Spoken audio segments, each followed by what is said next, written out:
আসসালামু আলাইকুম। দেশ বিদেশ যে যেখান থেকে দেখতেছেন সবাইকে অভিনন্দন। আজকে আমি আপনাদেরকে একটা ভিডিও দেখাবো যেটা সচরাচর আমরা দেখতে পাই না, কাছ থেকে দেখতে পাই না। এই যে দেখতে থাকুন। এই যে অসাধারণ এক বাবুই পাখির বাসা, যা বাংলাদেশে দেখা গেলেও অনেক বড় গাছে বাসা করে, এগুলো এত নিচ থেকে দেখা যায় না। এই যে এখন আমি মালয়েশিয়া আছি, এই যে মালয়েশিয়াতে। দেখা যাক, দেখি ভিতরে কিছু আছে কিনা, ডিম টুম পারছে না।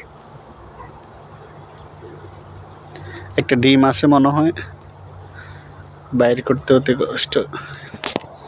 এই যে একটা ডিম আছে, রেখে দিই জায়গায়।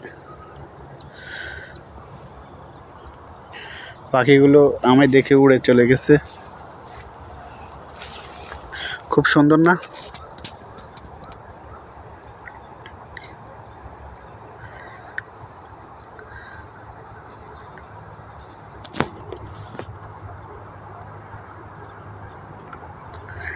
এই সুন্দর ভিডিওটা দেখানোর জন্য তো একটা লাইক হয়ে যাবে। একটা লাইক করবেন, কমেন্ট করবেন, দেখে বলবেন কেমন হয়েছে।